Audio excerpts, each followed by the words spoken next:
एगो कर्मी में दरवाजा खोला, हम रघु लागिए, तो दरवाजा खुलता है उधर से। दरवाजा जैसे ही खुलता है बोलता है आ बैठ रघु, बैठने के लिए अंदर बोला जाता है अंदर। हेलो दोस्तों, मैं हूं देव और मेरे channel perfect study and information में आप सबका बहुत बहुत स्वागत है। दोस्तों, आज के सेशन में हम लोग खोटा कहानी जो जेएसएससी सीजीएल के का सिलेबस में है, छैहर कहानी की तीसरी कहानी जो है हम जियब कैसे, हम जियब कैसे की का जो कहानी का भावार्थ है और कहानी जो पूरा है हम लोग हिंदी माध्यम से समझेंगे। और इसमें क्या है कि एक विधवा, देखिए इस कहानी बहुत अच्छी कहानी है। जो एक हम जियब कैसे मतलब एक विधवा औरत है जिसकी पीड़ा को दिखाया गया है, जो अपने आप को कैसे पालती है, अपने बच्चों को कैसे पालती है, उसी की कहानी को दिखाया गया है। और अच्छा लगेगा, अंत तक बने रहें। और पूरा खोटा जो कहानी संग्रह है उसको हिंदी में बताया जाएगा, कहीं कहीं खोटा का इस्तेमाल किया जाएगा। दोस्तों, अगर आप पूरा खोटा समझते हैं तब तो अच्छी बात है, लेकिन कहानी भावार्थ से भी आता है, कहानी शब्दार्थ से भी आता है।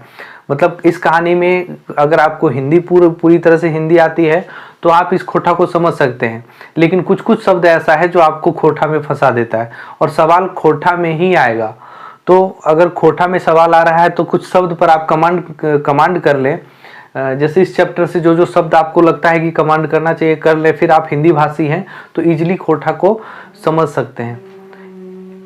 इसमें देखिए, इसमें कहानी में हम लोग जितना भी देखिए, कोई भी कहानी में होता है उसमें टोटल जो पात्र हैं, ठीक है, पात्र है किस तरह का पात्र है उसको हम लोग जिस तरह से डिजाइन किए हुए हैं और डिजाइन करने के बाद इसको भी समझेंगे उसी तरह से। और दूसरी बात, इस कहानी में और इस वीडियो में नया क्या है, और जो भी आगे वीडियो होगा उसमें आता रहेगा, क्योंकि ये वीडियो में बहुत ज़्यादा पात्र है इसलिए ऐसा डिजाइन किया गया है। दूसरी बात कि ये जो शब्द लिखा हुआ है, ठीक है, ये शब्द आपको बहुत जरूरी है, शब्द आपके लिए बहुत जरूरी है। क्योंकि देखिए, अगर आप पूरा खोटा किताब नहीं पढ़ना चाहते हैं तो ये शब्द को बस आप नोट कर लीजिएगा। यही शब्द जब क्वेश्चन बनेगा तो यही शब्द में से कोई शब्द रहेगा और वहीं आप फंस जाएंगे। बाकी सब हिंदी अगर आप समझते हैं तो समझ जाएंगे। बाकी देखिए, क्वेश्चन पात्र से रहता है, परिचय से रहता है। इनका परिचय चित्तरंजन महतो चित्रा जी हैं, मतलब इनके लखवैया जिनके लेखक कहा जाता है। तो उनका परिचय आपको वीडियो जो पहला कहानी छैहर में है उसमें बताया गया है, आप जाइए देखिए, इसी में सब कुछ मिलेगा आपको। आज हम लोग स्टार्ट करते हैं ये कहानी जो है हम जियब कैसे, मतलब हम जिएंगे कैसे। ठीक है, सबसे पहले देखिए हम लोग क्या देखते हैं कि कुछ हम लोग खोटा शब्द देख लेते हैं जिसका हिंदी, जैसे मुँह अंधरा मतलब शाम होने वाली अंधेरा को कहते हैं मुँह अंधरा।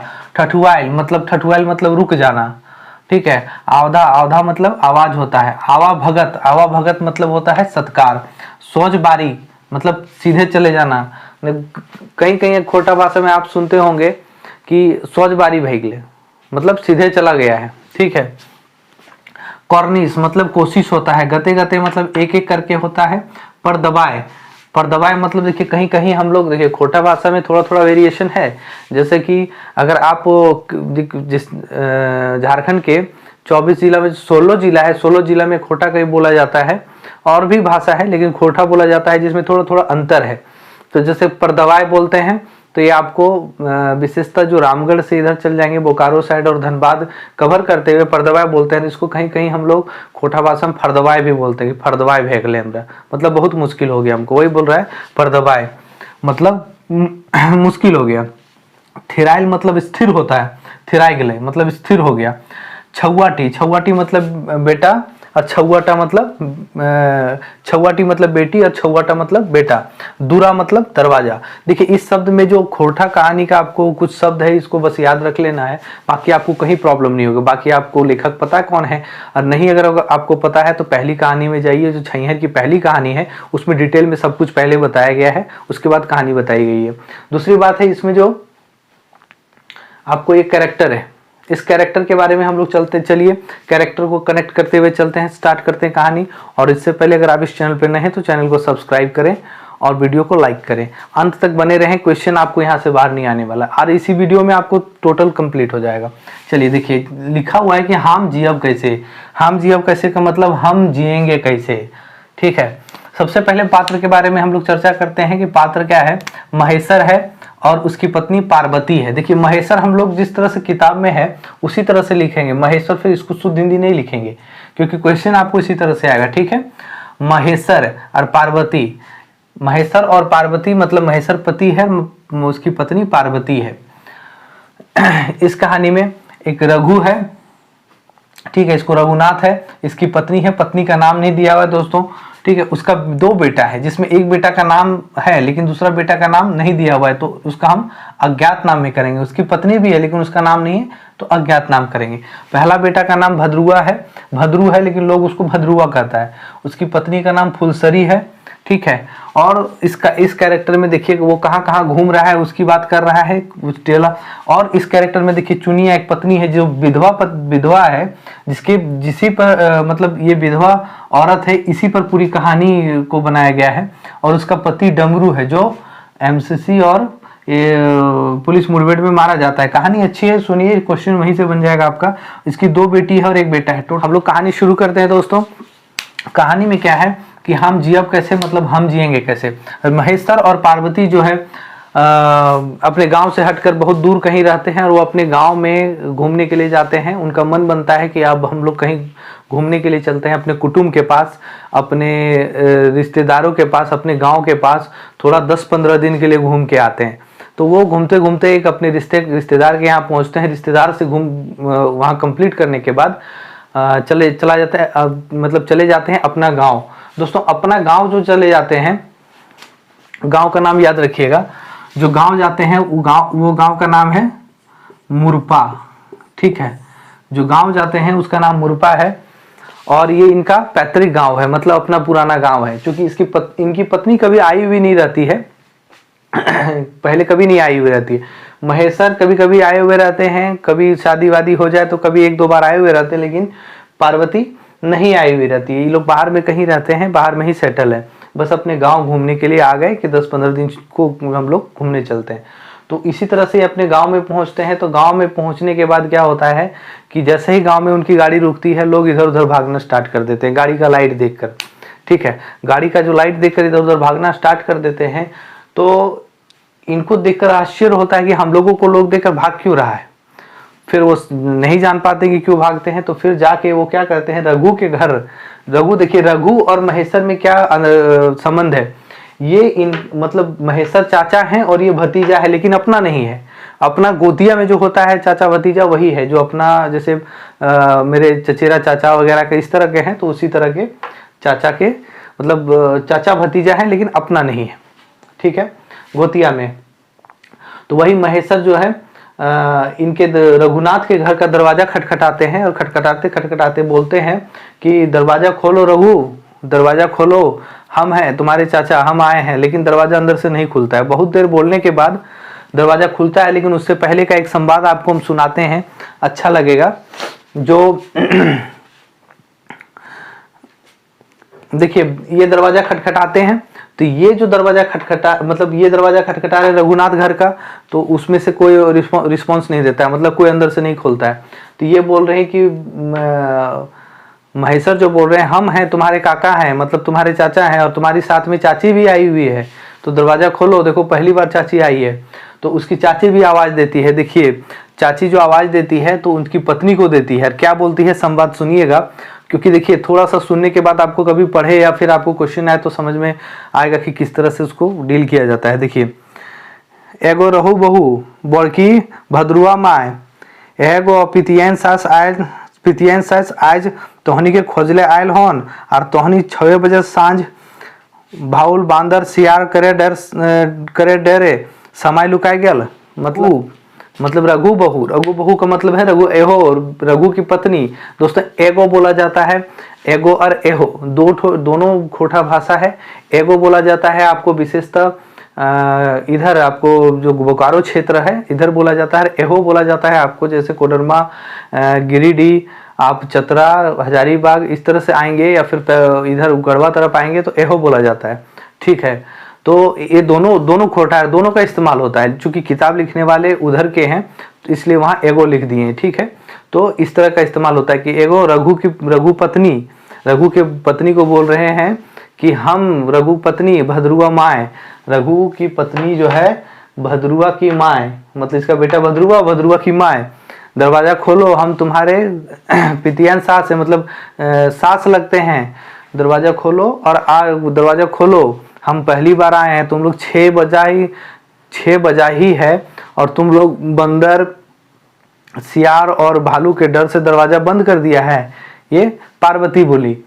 उसके बाद उधर से दरवाजा खुलता है। आवाज सुनने के बाद, आवाज देखिए वहां एक शब्द का इस्तेमाल किया गया है, आवधा। आवधा का मतलब होता है आवाज, ठीक है। तो आवाज सुनने के बाद वो दरवाजा खोलती हैं उनकी बहू, और तो देखते हैं कि काका हैं, काका ससुर हैं, तो वो उनको घर के अंदर लाती हैं और खटिया जो होता है आंगन में, उन्हें वहां पे बिछाकर और बैठा देते हैं दोनों को। तो इसी में आगे संवाद चलता रहता है। तो अब क्या होता है, तो काका बोलते हैं रघुनाथ की पत्नी को कि हम तो आते जाते रहते हैं, लेकिन ये पहली बार आई है, ये तुम्हारी काकी सास हुई। तो उसमें क्या होता है कि रघुनाथ की पत्नी, और ठीक है, और बाकी इसके जितने भी लोग घर में औरत होते हैं सब उसको प्रणाम करने लगते हैं। जो अपना कल्चर होता है पैर छू के प्रणाम करने का, वो पैर छू के प्रणाम करने लगते हैं। और उसके बाद क्या है कि रघुनाथ की पत्नी जो है वो लोगों का मतलब मान सत्कार करने का सोचती है कि मान सत्कार किया जाए।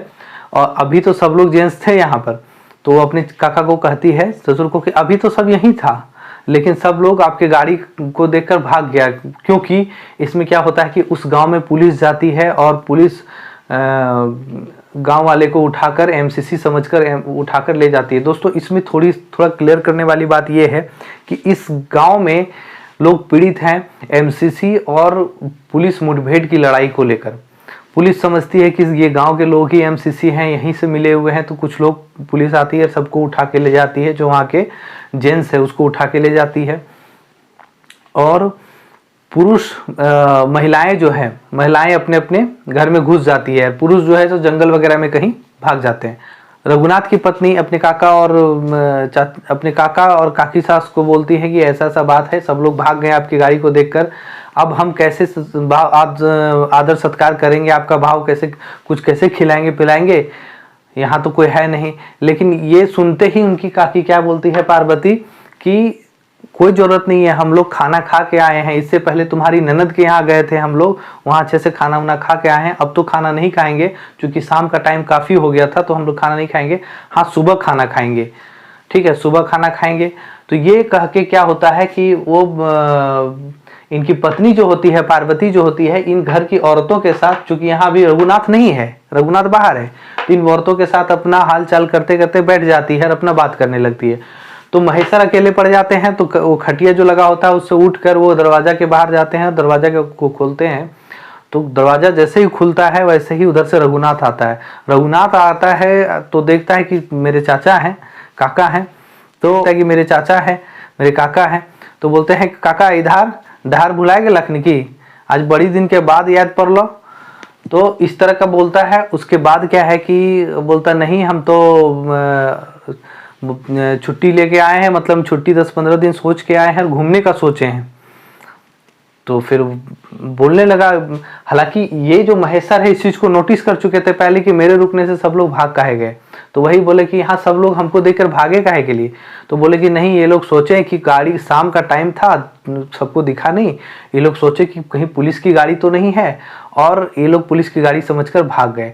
तो ये बोले कि पुलिस की गाड़ी क्यों देखकर भागे ये लोग, कि आए दिन यहाँ पर, तो आपको रघुनाथ बोलता है कि आए दिन यहाँ पर पुलिस और एमसीसी के बीच में मुठभेड़ होता रहता है। रघुनाथ कहना स्टार्ट कर देता है, एक सुर में कहना स्टार्ट कर देता है कि नहीं, यहाँ का पुलिस और जो आपको रघुनाथ जो है कह रहा है कि पुलिस और यहाँ का एमसीसी जो है सो दोनों में मुठभेड़ हो जाता है और लोगों को परेशानी होता है, लोग इससे मर जाते हैं, ठीक है। तो इसी वजह से लोग आते हैं, पुलिस उधर से पुलिस आती है और यहाँ के लोगों को एमसीसी समझकर उठाकर ले जाती है। तो लोग देखकर भाग जाते हैं अपने अपने घरों में, अपने अपने जंगलों में भाग जाते हैं, जहाँ पर है छुप जाते हैं। तो इसी में क्या है कि रघुनाथ जो है सो बैठता है अपने काका के साथ, घर के सामने वाला डिंडा समझ, आप डिंडा देख, कई लोग समझते होंगे घर के बाहर बैठने का जगह होता है।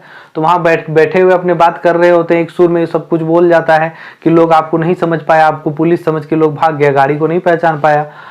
चूंकि शाम का समय था, अब रघुनाथ जो है, रघु जो है सो पीने वाला आदमी, उसको दारू का बहुत ज्यादा लत था, महुआ दारू पीने का। तो वो शाम होते ही उसको तलब था कि हमको दारू चाहिए, हमको मेरा गला सूख रहा है, अब क्या उपाय हो है। तो रघु अपने चाचा को बोलता है, महेश्वर जो अपने चाचा है, कि चाचा मतलब चलो चलिए घूम के आते हैं गांव में, ठीक है। हेठ टोला घूमने जाते हैं। दोस्तों हर जगह का नाम आपको बताया जा रहा है। देखिए हेठ टोला जो है, हेठ टोला जो है वो बेदिया टोला है, ठीक है।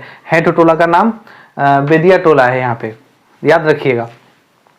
अब इसी में चलते चलते बात होती है और महेश्वर चाचा इसके बोलते हैं कि अरे यहाँ तो हम 10 दिन के लिए 15 दिन के लिए आए हैं घूमने के लिए, सोचे कि अगर गांव कुटुंब ये सब घूम ले और साथ में लुगु धाम भी घूम लेंगे, पारसनाथ धाम भी घूम लेंगे, और अगर समय मिला लोग जैसा जैसा घूमने के लिए बोलेगा वहां भी घूम लेंगे समय मिला तो इसी में कहते कहते ये लोग बेदिया टोला पहुंच जाता है। क्योंकि अभी तक महेश्वर को पता नहीं है कि रघुनाथ दारू पीने के लिए यहाँ आया हुआ है, उसको तलब है।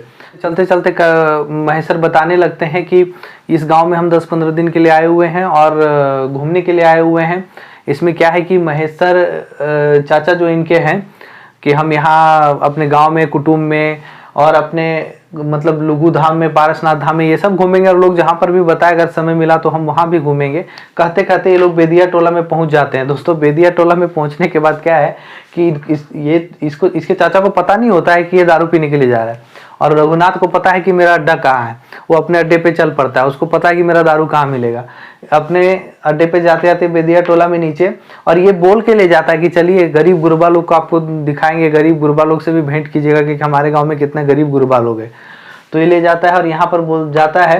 लेकिन देखिए एक चुनिया जो औरत है, उसकी बेटी, पहली बेटी का नाम कर्मी है, ठीक है, कर्मी है, दूसरी बेटी का नाम नहीं पता है। तो कर्मी को बोलता है एगो कर्मी माँ है, दरवाजा खोला। काफी खटखटाता है, अंदर आंगन में खटिया लगा होता है, दोनों इनको भी बैठने के लिए बोला जाता है, दोनों बैठ जाते हैं।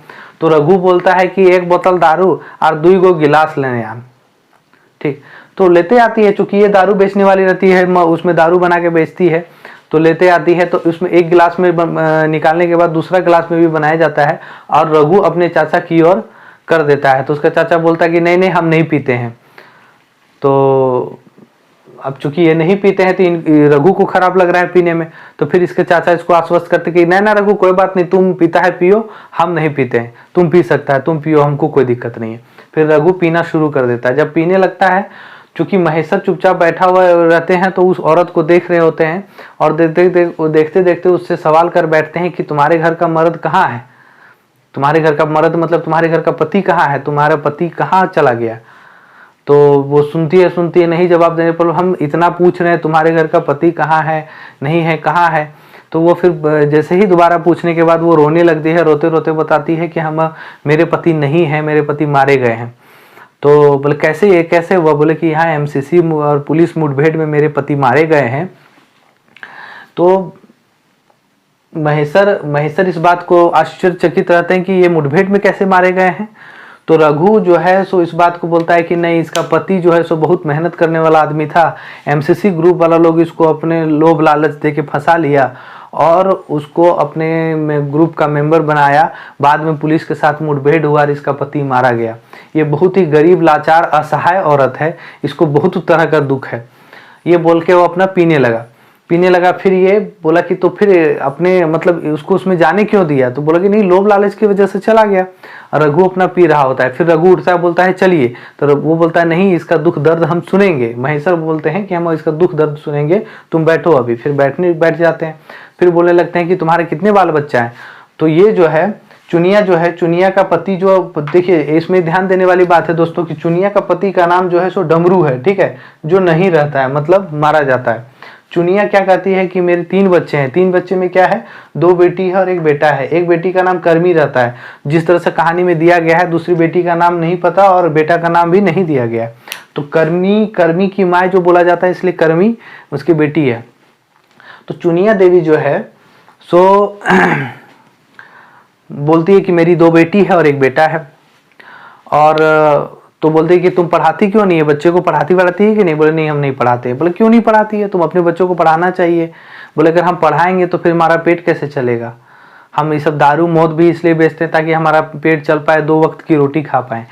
और बोलते कि तो चुनिया देवी बोलती है और बोलते हुए रो रही होती है और बोलती है कि देखिए अगर हम अपनी बच्ची को पढ़ाएंगे तो यहाँ ऐसा स्कूल नहीं है, अगल बगल बहुत दूर है, और अगर अच्छा स्कूल भी रहेगा तो हम उतना दे नहीं पाएंगे स्कूल को, उतना खर्चा नहीं कर पाएंगे, उसका ड्रेस का जो भी है खर्चा हम नहीं कर पाएंगे, तो हम उसको नहीं पढ़ाते हैं। और दूसरी बात ये है कि अगर हमारी बेटी, बड़ी बेटी इसको क्या करती है, उसमें करती है हमारी बेटी छेगरी टेका है। टेका है, छेगरी टेकने का मतलब होता है बकरी, बकरी को पालने वगैरह काम करती है, उससे थोड़ा सा इनकम हो जाता है इस लड़की को, और ये घर में सहयोग करने लगती है, सहयोग करती है। चुनिया दूसरी तरफ क्या काम करती है कि ये बड़ी बेटी इसका बकरी वगैरह चराती है, और दूसरी बेटी क्या करती है, इसका छोटा, सबसे छोटा भाई है, इसको देख रेख के लिए घर में रहती है। दूसरी बेटी देख रेख करने के लिए, बेटा छोटा रहता है तो देख रेख करने के लिए इधर उधर नहीं जाए, तब तक क्या करती है चुनिया देवी जंगल जाती है।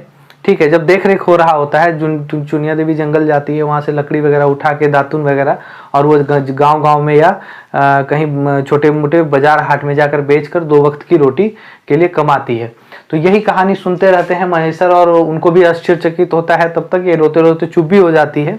महेश्वर जो कहानी सुन रहे होते हैं तो उनको बहुत आश्चर्य होता है कि ये तो बहुत गलत बात है और बहुत ही अजीब बात है यहाँ कि ऐसे लोगों के साथ ज्यादती होती है, ये तो अन्याय है। तो चुनिया देवी बोलती हैं कि ये हमारा तकलीफ है, हमारी तकलीफ को कोई नहीं समझता है। गांव में शायद ही ऐसा कोई आदमी है जो संपन्न है थोड़ा बहुत, बाकी सबका हालत मेरे ही जैसा है, क्योंकि आए दिन यहाँ पर पुलिस और एमसीसी के बीच मुठभेड़ होता रहता है, तो हम लोग कहीं बाहर भी जाके नहीं कमा सकते हैं, यहीं रह के हमें 2 वक्त की रोटी का जुगाड़ करना पड़ता है। यही कहते हुए वो फिर चुप हो जाती है, और जब इसकी बात खत्म होती है चुनिया देवी का, तो वहाँ से रघु और महेश्वर दोनों उठकर चल देते हैं। दोस्तों कहानी यहीं खत्म होती है। चलिए हम लोग भावार्थ देखते हैं। दोस्तों इसमें सवाल कहाँ से आएंगे, मुद्दा ये है कि सवाल कहाँ से आएगा। सवाल देखिए सबसे पहले कि हम जी अब कैसे, हम जी अब कैसे के लेखक कौन है, मतलब बोल देगा हम जी अब कैसे के लिखवैया के लागत चितरंजन महतो चित्रा। आर महेश्वर और पार्वती में की संबंध हलै, महेश्वर आर पार्वती में की संबंध भलै की हलै, तो महेश्वर और पार्वती में पति पत्नी के संबंध हलै। और अगर पूछ दिया कि रघुनाथ और फुलसरी में की संबंध हलै, रघुनाथ और फुलसरी में की संबंध हलै, ससुर और पोतू का हुआ। दोस्तों खोटा में एक चीज याद रखिएगा, खोटा में बहू का मतलब हम लोग हिंदी में जो बहू कहते हैं अपने पोतू को, वो नहीं होता है। खोटा में बहू का मतलब पत्नी होता है, बहुरिया जो होती है बहू पत्नी होती है, तो इस चीज को ध्यान रखना है, ठीक है। क्योंकि यहाँ देखिए हर जगह बोला जाता है, मतलब कहीं भी बोला जाता है कि रघु के बहू, रघु के बहू, तो खोटा में बहू का मतलब पत्नी होता है, और हम लोग हिंदी में बहू का मतलब क्या समझते हैं कि बहू रानी है, मतलब पोतू है घर का, तो वो चीज अलग है, थोड़ा सा यहाँ अंतर है। चलिए हम लोग देखते हैं कि कैसे कैसे सवाल पूछता है, इसी तरह से कनेक्ट करना है सवाल को। पूछ दिया जाएगा कि चुनिया और कर्मी में क्या संबंध, चुनिया और कर्मी के संबंध की लागे, चुनिया और कर्मी का संबंध में की संबंध था माँ और बेटी का, ठीक है। पूछ देगा कि चुनिया देवी के पति के हलै, चुनिया देवी का पति डमरू था, ठीक है। पूछ देगा कि चुनिया देवी के कितना बाल बच्चा हलै, कितना गिदर गिलन हलै, तो वो आपको जानना है कि 2 बेटी और 1 बेटा था। साथ ही दोस्तों इस कहानी में अगर आप इतना शब्द को देख लेते हैं तो आपका पूरा कहानी क्लियर हो जाता है, सवाल आपका इससे बाहर नहीं जाएगा, इस बात की गारंटी है। लेकिन आपको ध्यान देना पड़ेगा, पूरे वीडियो को ध्यान से सुनिए। कहानी का एक मोटा मोटी भावार्थ है और कहानी पूरा आपको बताया गया, ऐसा नहीं कि सिर्फ 2-4 लाइन में भावार्थ बताया गया है शॉर्ट करके, ऐसा नहीं, कहानी पूरा ही बताया गया आपको, साथ में आपको कनेक्ट करके भी बताया गया है। और देखिए कुछ याद करने वाली चीज है, पूछ देगा कि हम जी अब कैसे में जो हेड टोला था, वो हेड टोला का क्या नाम था, तो बेदिया टोला था, ठीक है। बोल देगा कि महेश्वर रघुनाथ कहाँ जाकर दारू पीता था, मौत पीता था, तो कहाँ जाके पीता था, बेदिया टोला में पीता था, ठीक है, हेड टोला में। किसके घर में पीता था, तो चुनिया के घर में पीता था, ठीक है। इसी तरह का सवाल आएगा और आप लोग से सवाल बनेगा भी। हिंदी, अगर आप हिंदी भाषी हैं तो आपको पूरा समझ में आने वाला है। अगर आप थोड़ा सा प्रॉब्लम होता है, आप कुछ मत कीजिए, इतना किताब नहीं उठाने का मन है मत उठाइए, बहुत सारी कहानी है, बहुत किताब है, दिमाग भी खराब हो जाता है इतना पढ़ते पढ़ते। इसलिए आपको इतना डिजाइन किया गया है इस सब वीडियो को ऐसे कि आपको कहीं प्रॉब्लम नहीं होने वाली है। लास्ट में एमसीक्यूज भी किया जाएगा। सारी कहानी छैहर में 10 कहानी है। टोटल खत्म होने के बाद एमसीक्यूज भी कराया जाएगा और टोटल आपको खोटा में कराया जाएगा। वहां आपका शब्द भी हिंदी में लिखा रहेगा, तो आपको कहीं प्रॉब्लम नहीं होने वाला है। बस करना क्या है कि आपको इस चैनल को सब्सक्राइब करके रख लेना है, वीडियो को लाइक करना है और फ्रेंड में शेयर कर देना है। देखिए इस शब्द को जरूर आप लिख लीजिएगा, याद कीजिएगा।